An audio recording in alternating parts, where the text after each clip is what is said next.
할렐루야.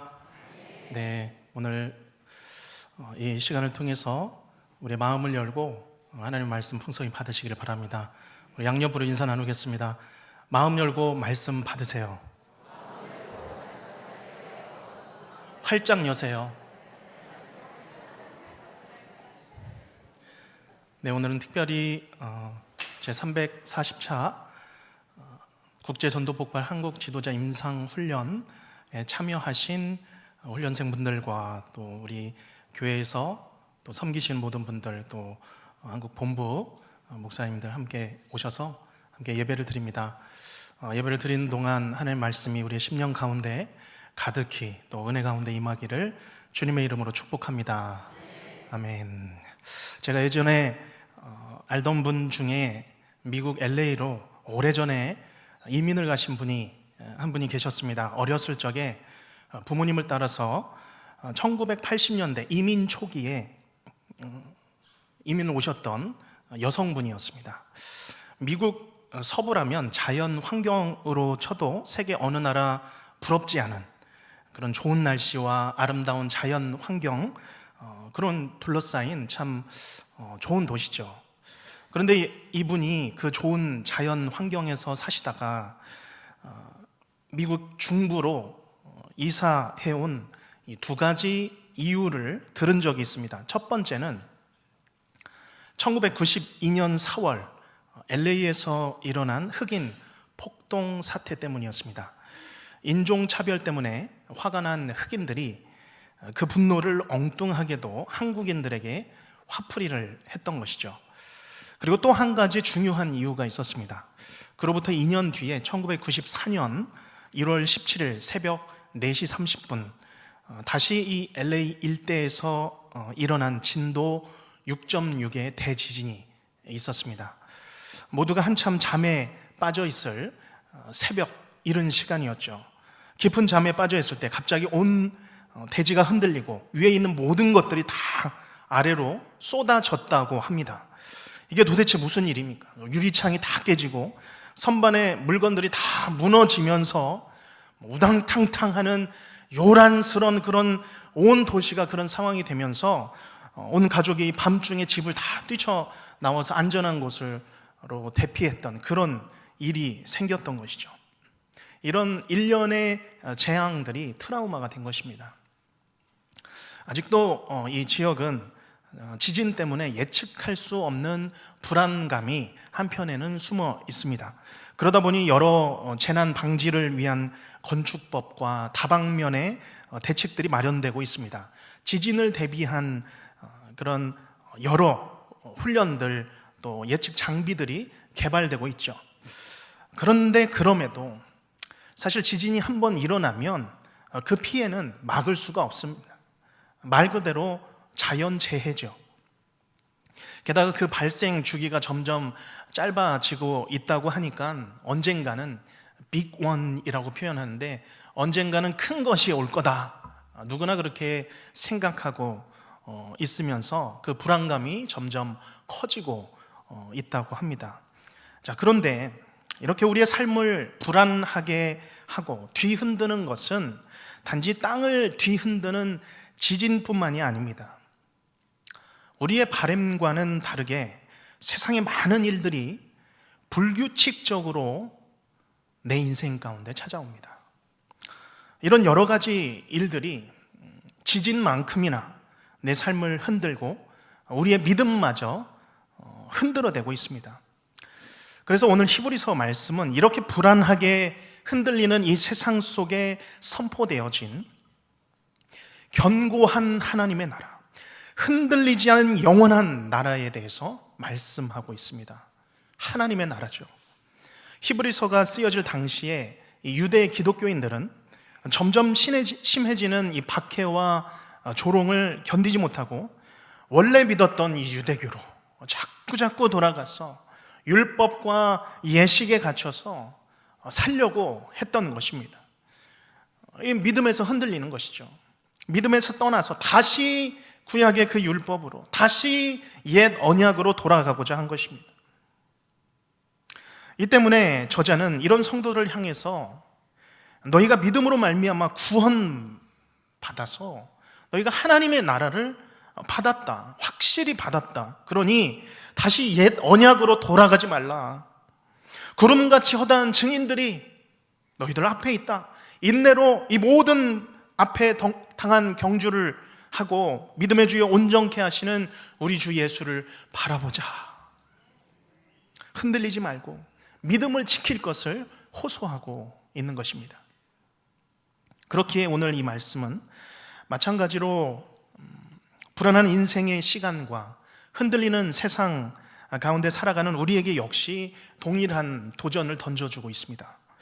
우리 생각과 기대로는 시간이 갈수록 우리의 삶이 점점 좀 안정이 되어 가기를 원하지만 우리의 삶은 꼭 그렇지는 않습니다. 이 세상의 모든 것들은 점점 불안정과 불안의 방향으로 나아가고 있는 것입니다. 나라와 정부, 경제 상황이나 또 취직의 문제, 세대 간의 갈등, 교육의 정책, 어느 것 하나, 어느 시대나 안정된 적이 없었습니다. 늘 불안해 왔죠. 오늘 말씀은 이렇게도 흔들리는 이 세상 속에서 결코 흔들리지 않을 영원한 진리는 곧 구원받은 성도에게 주시는 하나님의 나라요 왕이신 예수 그리스도임을 가르쳐주고 있습니다. 세상이 흔들리고 사람들은 변한다 할지라도 우리에게는 여전히 진동치 않는, 흔들리지 않는 영원한 하나님의 나라가 우리 안에 있는 줄로 믿으시기를 바랍니다. 우리가 이 시간을 통하여서 구원받은 우리에게 주신 흔들리지 않고 진동하지 않는 하나님의 나라, 곧 우리 주 예수 그리스도를 더 굳게 붙들게 되시는 말씀의 시간이 되시길 간절히 바랍니다. 먼저 오늘 말씀은 심각한 경고로 시작되고 있습니다. 25절 말씀, 25절 말씀을 다시 한번 읽어보겠습니다. 시작. 너희는 삼가 말씀하신 일을 거역하지 말라. 땅에서 경고한 일을 거역한 그들이 피하지 못하였거든 하물며 하늘로부터 경고하신 일을 배반하는 우리일까 보냐. 아멘. 먼저 이 25절은 너희에게 말씀하신 분, 너희에게 말씀하신 분을 거절하지 말라, 거부하지 말라, 그것을 가르칩니다. 그러면서 먼저 땅에서 경고했던 때를 먼저 말씀합니다. 땅에서 경고했을 때라고 할 때는 옛 언약을 세우실 때입니다. 곧 시내산에서 말씀하셨던 바로 그때죠. 시내산에 하나님이 임재하셔서 강림하셔서 모세를 통하여 십계명을 주셨을 때죠. 그때 이스라엘 백성들은 광야에 있었습니다. 광야는 안정된 땅이 아닙니다.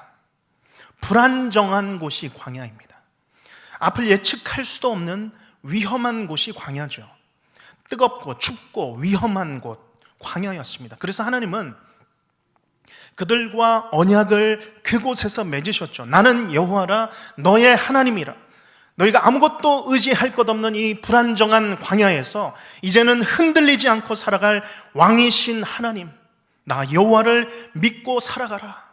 내가 준 말씀, 율법을 지키며 살아가라 라고 하시면서 율법을 주셨죠. 그러나 백성들은 이 율법의 말씀, 경고 따르지 않았습니다. 그래서 백성들은 고린도전서 10장 5절 말씀처럼 그들의 다수를 하나님이 기뻐하시지 아니하셨으므로 그들이 광야에서 멸망을 받았다라고 설명하고 있습니다. 오늘 25절 말씀 계속해서 말씀하죠. 하물며 하늘로부터 경고하는 일을 배반하는 우리일까 보냐. 이스라엘 백성들이 땅에서 받는 그 경고를 어겨서 멸망을 피하지 못했다. 그런데 하물며 하늘로부터 경고하는 이, 즉 그의 아들 예수 그리스도를 통하여서 주신 이 새 언약을 너희가 다시 거역하고 따르지 않고 거부하고 다시 유대교로 돌아간다면 하나님의 진노를 더더욱 피하지 못할 것이다. 이런 말씀이죠.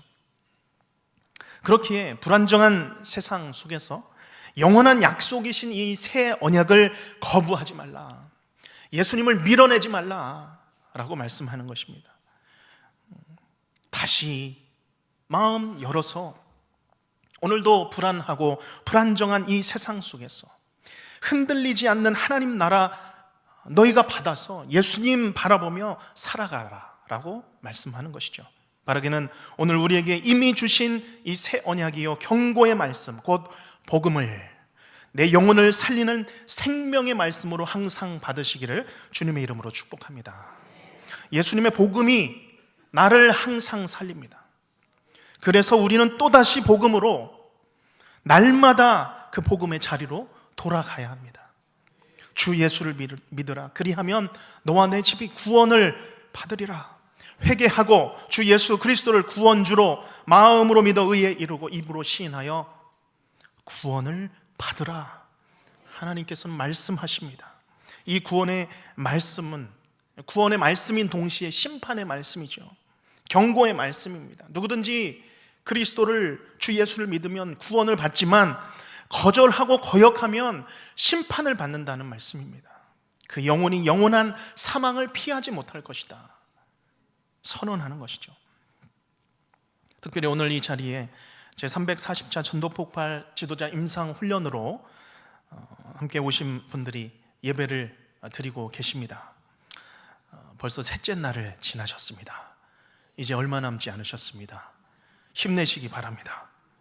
저와 여러분은 바로 이 엄중한 이 복음의 소식을 하나님께서 우리 손에 쥐어준 줄로 믿습니다. 먼저는 내 심령 가운데 이 복음이 가장 명확하게, 가장 분명하게 고백되고 새겨지고 심겨지기를 주님의 이름으로 축복합니다.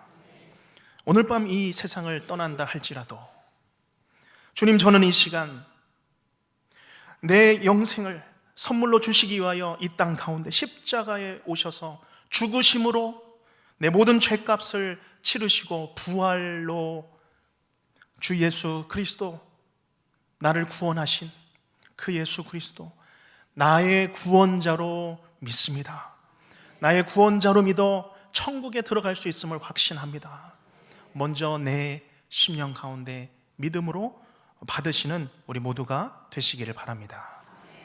또한 이 엄중한 생명의 복음을 전할 때마다 복음을 받는 그 심령 가운데 이 영생의 복음이 옥토와 같은 그 심령 가운데 새겨져서 심겨져서 영접함으로 구원받아 하나님 나라를 받게 되는 역사가 우리의 삶 가운데 또한 각 교회 가운데 넘쳐나기를 간절히 바랍니다.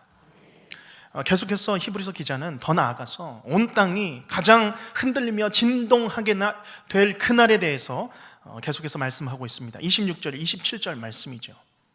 26절 처음에 그때는 역시 그 옛 언약을 받았을 그때이죠. 제가 먼저 읽겠습니다. 그때에는 그 소리가 땅을 진동하였거니와 이제는 약속하여 이르시되 내가 또 한 번 땅만 아니라 하늘도 진동하리라 하셨느니라. 27절 같이 읽겠습니다. 이 또 한 번이라 하심은 진동하지 아니하는 것을 영존하게 하기 위하여 진동할 것들 곧 만드신 것들이 변동될 것을 나타내심이라. 아멘. 오늘 말씀에서 이 진동하다라는 단어가 계속 등장하고 있습니다. 이 진동하다라는 단어는 흔들리다라는 단어죠. 이 진동하다, 흔들리다라는 이 단어는 저절로 진동하거나 아무 이유 없이 흔들리는 것이 아니죠. 땅을 뒤흔드는 이 소리의 주체가 있습니다. 또한 장차 땅과 하늘까지 다 진동시키는 그 소리의 주체가 있는 것이죠. 누구입니까? 여호와 하나님입니다. 이 세상을 뒤흔드시는 분은 자연도 그 다른 어떤 영도 아닙니다. 바로 하나님이신 줄로 믿습니다. 26절에 그때에는 그 소리가 땅을 진동했다라고 했는데 이 사건은 하나님께서 이스라엘 백성들 가운데 시내산에 강림하실 때 일어난 그 일이죠. 그때 하나님께서는 그 음성으로 그 존재, 그 임재 자체로 땅을 뒤흔드셨습니다. 시내산에 지진을 일으키셨죠. 출애굽기 19장 18절 말씀입니다. 시내산에 연기가 자욱하니 하나님께 여호와께서 불 가운데 거기 강림하시니라. 같이 읽겠습니다. 그 연기가 옹기 가마 연기같이 떠오르고 온 산이 크게 진동하며, 아멘. 하나님께서 이스라엘 백성들에게 강림하실 그때 산지를 흔드셨습니다. 가장 안정된 곳이 사실 대지죠. 대지가 흔들리면서 진동하면서 그 진동 가운데 여호와 하나님께서 임하신 것입니다. 뿐만 아니라 26절 하반절과 27절 말씀은 장차 마지막 때가 되면 땅만이 아니라 하늘, 온 천지를 다 흔들어 버리겠다. 모든 피조물들 다 진동시켜서 다 흔들어 버려서 결코 흔들리지 않는 하나님의 나라를 보여주겠다 선포하고 있습니다. 자, 그러면 여기서 이제 우리의 질문이 생깁니다. 왜 본문에서 자꾸 하나님께서는 이 세상을 자꾸 흔드실까요? 왜 우리의 잘 살아가는 삶의 토대를, 우리의 삶의 근간을 왜 흔드시냐는 것입니다.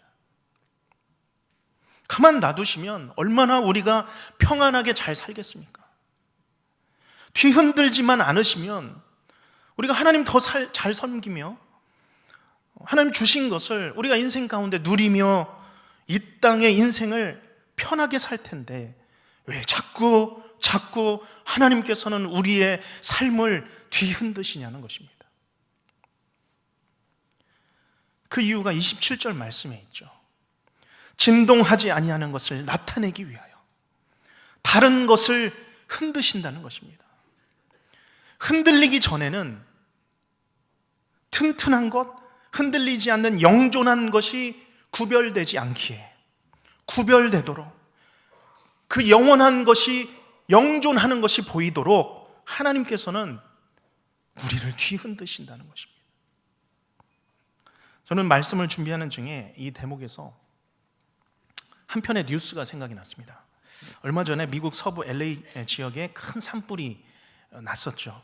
그런데 그 거대한 산불 중에 살아남은 한 채의 주택이 있었습니다. 모두 다 아실 겁니다. 뉴스를 통해서. 당시 해안가에 거의 모든 주택이 다 불탔는데 그 와중에 데이빗 슈타이너라는 CEO 소유의 3층짜리 집인데요, 큰 화재에도 불구하고 주변의 모든 집들이 다 탔음에도 불구하고 이 한 채가 살아남았습니다. 주인마저도 집이 다 불타버린 줄 알았다고 합니다. 그런데 멀쩡하게 홀로 살아남았던 것이죠.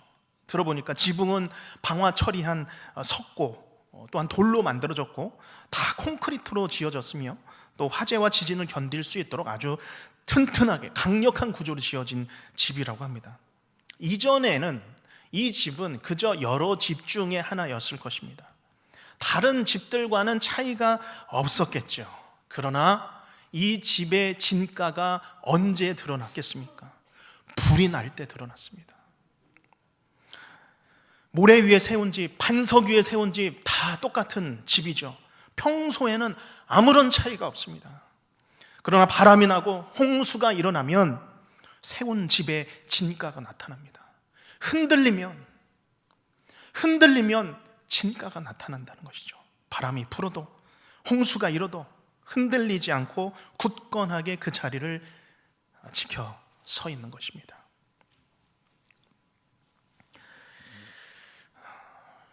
하나님께서 흔들지 않으면 무엇이 흔들리지 않는 견고한 것인지 구별되지 않습니다. 그러나 온 대지가 흔들리면 그 안에서 흔들리지 않는 것이 무엇인지가 드러납니다. 그래서입니다. 그래서 하나님께서는 이 세상을 흔드십니다. 우리의 삶을 흔드십니다. 우리의 삶의 근간을 흔드십니다. 마지막 때가 될수록 더 흔드십니다. 하나님은 내가 그렇게 믿고 있었던 건강을 가져가셔서 뒤흔드십니다. 그런가 하면 내가 그렇게도 아끼는 자녀를 잡고 흔드실 때가 있습니다. 내가 정성스럽게 관리해온 사업장을, 내 직장을 하나님께서 쥐고 흔드십니다. 이럴 때면 하나님, 왜 내가 가장 아끼고 내가 정성스럽게 갖고 왔던 내 모든 것을 다 뒤흔드십니까? 이해할 수 없을 정도가 되죠.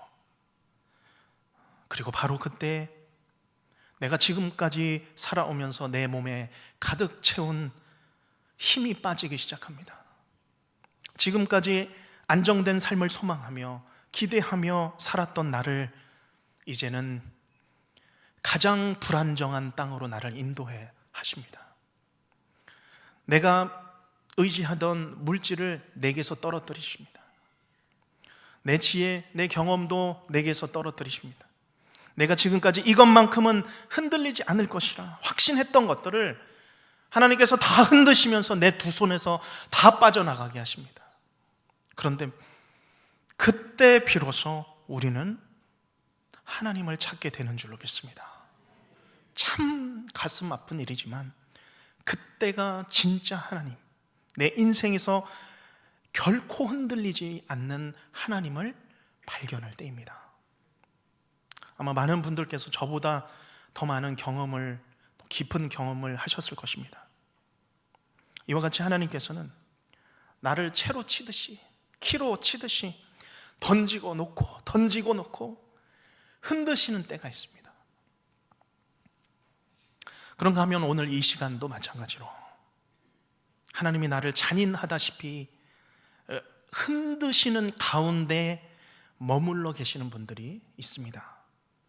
건강으로, 사업으로, 자녀의 일들로, 가족의 일들로 정신을 차릴 수도 없는 그런 삶을 살고 계시는 분들이 있습니다. 그러나 오늘 이 말씀처럼 인생의 흔들림 속에서 우리의 유일하신 흔들리지 않는 하나님을 바라보시는 성도님들이 되시길 바랍니다. 그렇기 때문에 흔들림 자체가 은혜입니다. 인생의 흔들림 속에서, 그 세찬 진동 속에서 우리는 하나님이 하나님 되심을 알게 됩니다. 사람이 하나님이 아님을 그때 비로소 깨닫게 되는 것이죠. 지진이 일어나고 지축이 흔들리면 우리가 주저앉게 되듯이 인생의 거대한 흔들림 속에서는 우리가 주 앞에 무너지게 됩니다. 그리고 겸손하게 두려움으로 하나님을 바라보는 것이죠. 우리 28절 말씀, 우리에게 주신 말씀으로 같이 읽겠습니다. 그러므로 우리가 흔들리지 않는 나라를 받았은즉 은혜를 받자 이로 말미암아 경건함과 두려움으로 하나님을 기쁘시게 섬길지니 아멘. 구원받은 우리가 흔들리지 않은 나라를 받은 줄로 믿습니다. 그 나라는 하나님의 나라입니다. 예수 그리스도께서 왕 되신 나라입니다. 그런데 그 흔들리지 않는 나라는 우리가 언제 받았습니까? 모든 것이 다 흔들렸을 때 우리가 그 흔들리지 않는 나라를 받았습니다. 내가 이전에 처음 예수님을 영접할 때 하나님의 나라를 받을 때에 그랬습니다. 내게 아무 소망도 없게 만드셨고 의지할 사람도 다 떼어내셨습니다. 오직 예수님만 나의 구원자이심을 보여주셨습니다. 그렇기 때문에 하나님이 우리를 뒤흔드시는 것은 참 힘들고 어렵고 참 고통이지만 나를 흔드심이 내게는 복인 줄로 믿으시길 바랍니다. 나는 참 흔들리는 것이 참 나는 싫고 나는 인생에서 안정을 꿈꾸지만 하나님은 나를 때때로, 아니 믿음의 사람들은 항상 불안정의 상황으로 나를 항상 이끄십니다. 그리고 그곳에서 나의 피난처가 되어주시고 피할 바위가 되어주셔서 그곳에서 하나님 제대로 만나게 해주시는 것이죠.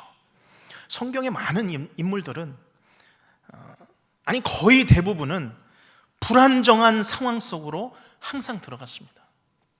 그리고 그 속에서 하나님을 만나고 그 속에서 하나님을 붙들고 살아갔습니다. 욥은 자신에게 있는 모든 것 다 사라졌죠. 그러나 그곳에서 그는 하나님을 만났습니다. 내가 이제는 눈으로 하나님 주님을 보나이다 고백했습니다. 에스더는 죽으면 죽으리이다. 불안정의 상황으로 뛰어 들어갔죠. 유대 민족을 위하여 왕에게 나아갔습니다. 아브라함도, 다니엘도, 느헤미야도 안정된 터전을 떠났을 때에 하나님의 인도하심을 명확하게 경험했던 사람들이었습니다. 마태복음 8장에 보면 예수님이 제자들과 함께 배에 타신 일이 있었습니다. 그런데 그때 바다에 큰 폭풍과 파도가 일어났습니다. 배가 침몰에 이를 지경이었습니다. 죽을 정도의 불안정한 상황이었죠. 다 죽겠구나 라고 생각했을 때에 오직 예수님만이 폭풍 중에 주무시고 계셨습니다. 제자들이 이 흔들리는 자연과 함께 그들의 마음도 흔들리고 말았죠. 주여 구원하소서, 우리가 죽겠나이다. 그리고 그들을 향하여 믿음이 없는 자여라고 꾸짖으셨죠. 예수님이 계시는데 왜 무서워하느냐, 두려워하느냐입니다. 저는 오늘 이 마태복음 8장의 장면이 오늘 이 히브리서 12장 28절으로 보였습니다. 그러므로 우리가 흔들리지 않는 나라를 받았은즉 은혜를 받자. 그 밑에 미주에 보면 감사하자라고도 표현이 되었습니다. 이로 말미암아 경건함과 두려움으로 하나님을 기쁘게 섬기자. 그렇기 때문에 오늘 내 상황이 불안정한 것에 대하여서 불평하지 않으셔도 됩니다. 왜냐하면 불안정한 그때 비로소 하나님의 완전한 그 통치, 하나님의 나라가 임하기 때문인 줄로 믿습니다. 그때가 은혜를 받을 때입니다. 하나님의 왕 되신 나라를 그대로 받는 것이죠. 오히려 우리는 그 안정된 삶에 대하여 우리의 삶이 자꾸 안정된 삶으로 달려가고 있다면 그것으로 불안해해야 합니다. 믿음은 안정감과 싸우는 것입니다. 믿음은 불안정한 상황 속에서 성장하기 때문이죠. 그렇기 때문에 우리가 무모해 보일 수 있지만 불안정한 상황을 즐길 줄 아는 우리 모든 성도님들이 되시길 바랍니다. 이런 성도들은 불안정한 상황에서도 예수님과 함께 폭풍 속을 항해하는 사람들입니다. 안정된 직장, 내 커리어, 내 삶의 패턴과 또 터전을 벗어날 때에 그 흔들리는 세상 속에서 오직 의인은 믿음으로 말미암아 살리라. 주의 인도하심을 에너지로 삼아 살아갈 수 있는 줄로 믿습니다. 우리가 확신하시기를 바랍니다. 흔들리지 않는 나라를 우리가 받았습니다. 불안정한 세상 가운데서 오늘도 흔들리지 않는 하나님 바라보시며 결코 진동치 마시고 우리 주님께서, 우리 주 예수 그리스도께서 나와 한 배를 타고 계신다 확신하며 살아가시기를 우리 주님의 이름으로 축원합니다. 기도하겠습니다.